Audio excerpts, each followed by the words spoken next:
just as a recap, how many of y'all are left? How many are left as not part of the problem? Now, this is my biggest one. Besides your silence when it matters, this is the biggest one. And this is gonna diminish the rest of y'all, pretty much. I made a video a few months ago when the human thumb on the Supreme Court was entertaining the idea of redacting, abolishing, taking out, whatever his verbiage was, what was left of the Voters' Rights Act that specifically protected colored communities, right? In the same week, the human thumb and his constituents voted that ICE agents could racially profile Latinos, right? It was a bad week to be either Black or Latino or a person of color, right? And I made a video stating that all this is happening because mediocre white people are afraid to be the minority, right? And I wanted people of color to check in, specifically in the Black and brown communities. And I had a lot of Black and brown people express the same feelings that I was expressing, right? It just wasn't a good week to be brown. And we couldn't understand why there was just so much hatred for someone that's different, for someone of a different race, of a different, culture, whatever. But I had to turn off the comments on that video because I could not stand the white people in my comments. And now, in defense, I don't think it was a lot of left-leaning people. It wasn't a lot of allies, right? This was definitely MAGA Republicans because they brought up over and over how when white people become the minority, America will become a third world country, which, newsflash, we're almost there. So, there's that. Or that, it's because they hate us or they whatever because we're so violent. We're so violent. We're criminals. We're so violent. And this was like an ongoing theme in my comments. And part of the reason why they were saying that Black people specifically were so damn violent was because of the way that they riot and they protest and that they loot and they set buildings on fire and cars on fire and this and that, whatever. And this was like an ongoing comment from different white people and probably trolls, right? And it reminded me that so many white people in this country still view Black people as so freaking violent. And here's the thing. I've never heard, ever in my life, a person of color, specifically a Black person, try to deny or denounce the violence that resides in our communities. We know this more than y'all do. Can the white community say the same? The white community on both sides, right? More on the MAGA Republican side, but on the other side as well, you guys like to talk about the violence that is in the Black community, that's in the Latin community, that is in other countries where we might originate from, right?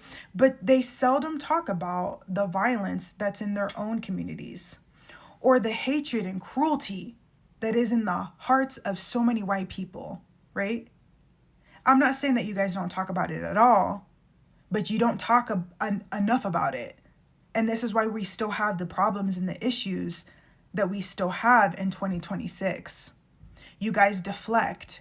You guys sweep under the rug. You guys gaslight, right? Change the subject even. And that makes you the biggest part of the problem. I remember during January 6th, after that all happened, which as a reminder, that was like 97% white folks. And admittingly, MAGA Republican side, right? People who are already acknowledged as part of the problem, right? I remember after that happened, there was like this army guy. I don't remember what branch of the military he was from or what his rank was or whatever, but I remember the press conference or the conversation he was having with like the senators or Congress or whatever, and he was saying that January 6th made him realize that white rage needed to be studied, right? As people of color, we already knew this. We are well aware of white rage, right? But it was refreshing to hear a decorated, high-ranking official be like, damn, it needs to be studied. And there was a brief moment of hope that these discussions were going to start being had and that people were going to start being held accountable. And that didn't happen, right? That man got looked at like he was crazy. He was definitely gaslit by his constituents and Republicans and all this kind of stuff. Even recently, with all these school shootings, right? I remember this commentator, and I think he was on the right side. He was a Republican something or whatever. He was talking about how do we kind of like gauge who might be a school shooter, right? And he said something along the lines that he was like, look, it's always a white dude of a certain age, right? And maybe that needs to be studied. Maybe those people need to be flagged. And another, example of where people of color were like, it's about time that white people are starting to have these conversations of the hatred and violence that resides in their own communities. But that's the last that I heard of that, right? These conversations don't happen as frequent as they should. Yet you guys always want to talk about the violence in our communities, the violence in our cities, the violence in our countries that we might originate from, but you guys won't do it for yourselves. And that's on the left side too, because I don't see enough of the left-leaning people, Democrats, blue, whoever, progressive, whoever you guys want to call us, the allies, right? You guys don't talk enough about the own violence that resides in your own communities, and it's showing. Still here in 2026. I'm going to use a few examples, right? So when the trolls come for me and they want to say that Black people are so violent and that Latinos are criminals, and then they say all the evil, vile, insert racist, whatever into my comments. You know how I shut these people up? With a few facts that I myself looked up. I was like, it's funny that you want to talk about the violence in our communities, but you don't want to talk about the violence in your communities. Now, do me a favor. Look up the statistics on child porn. Overwhelmingly, one demographic, over 70%, and it's not Black folks, it's not Latinos, right? Look up the statistics on the demographic who harms children the most. It's not trans. It's not any member of the LGBTQIA plus community. Overwhelmingly, it's one demographic. There's a sickness in the hearts of a lot of white men. And that sickness, that despicable illness, is the fact that they cannot leave children and minors alone. It's infiltrated the church, the government, our schools. That needs to be studied in itself. Why a lot of white men cannot leave children and minors the fuck alone. That they find themselves attracted to them. That's disgusting. It's despicable. Overwhelmingly, one demographic of people. And it's not Black people. It's not Latinos. It's not the trans community. It's not the gays, right? It's not the drag queens. But y'all don't want to talk about that. Y'all don't want to talk about that. But let's keep on putting, the limelight on the violence of Chicago or Compton or whatever they bring up in these scenarios. These are two smaller examples, but still overwhelmingly one demographic that causes so much damage and harm to people. Mass shooters. Overwhelmingly one demographic. The most prolific serial killers of all time. Not as prolific, right? Not as, common, but still overwhelmingly one demographic. And we're talking about the most heinous crimes that have ever been done to humans, right? We like to watch our true crime documentaries. We like to, watch our little shows and stuff like that. But no, think about the demonic, evil, heinous actions that this one demographic of people have done to a wide group of people, right? That needs to be studied because there's something not right here, right? But that doesn't get talked enough about. That doesn't get talked enough at all. It's funny when they make a show about it, they make a documentary, but we don't talk about the actual heinous manner of these crimes and where that psychosis, that criminally insane gene comes from, or whatever that is. Because white people do not talk about the violence in their own communities enough. They don't talk about the sheer hatred and cruelty that resides in their communities enough. And that makes you the biggest part of the problem, because like I said, that doesn't happen on the Republican side. It doesn't happen on the MAGA side. And it rarely happens on the ally side, the Democratic side, the people who are currently in the streets rioting. Or I guess you guys aren't writing. A white woman outed herself on one of my comments when, I had said that, like, a lot of people have been asking why aren't more people in the streets? It's because they're waiting for, like, Black people to do something. And she said something along the lines of, like, well, it's because we protest, not riot.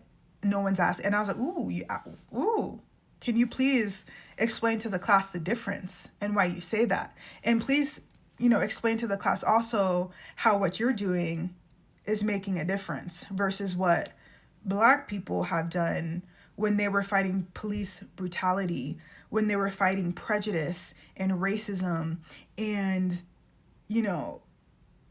just sheer evil, that they were fighting systems of oppression that still reside in 2026. But okay, all you guys want to focus on is the violence because buildings were set on fire or cars were set on fire. Yet your own people shoot people in the street and are not facing any consequence.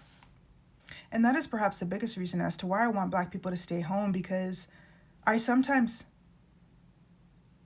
wonder if it's been worth it.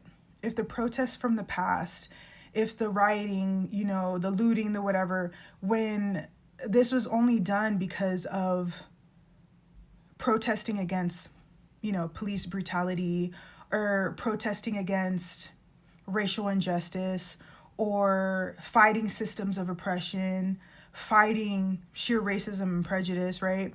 You think back even further to the civil rights movement when they were fighting just for the right to exist. And mind you, oftentimes it was done as peacefully as possible, and yet they still were murdered. They still were gassed down and hosed down and you know what I mean, and lynched. And it's like, has it been worth it? Because the damage to the reputation of the Black community as a whole, when all you were doing was fighting for equality, you were fighting to be seen. You were fighting to give a voice to someone who has been permanently silenced, for Black children and Trayvon Martin. You know what I mean? It's just like, Black people chime in on this part because this is something that I've been thinking a lot when people have been asking Black people, and I'm talking about Latinos right now. It's more Latinos. It's not like white people that have been seeing this. It's like, why aren't more Black people standing up? Why blah, blah, blah. And Latino side note, we need to worry about our own before we're worried about anybody else, right? You need to ask why almost half of our people voted for this. They turned their backs on their own people. Let's start in-house, right? Before we are trying to go anywhere else, right? But to recap, white people, who's left? Who have I not booted out as part of the problem? Do you see why this is your fight? Do you see why almost every issue in America right now can be solved when you stop being silent, you start calling out people that look like you, and you start having some personal accountability and talking about the own issues in your own community and how that hatred and cruelty is unmatched throughout history, throughout the world, throughout any demographic.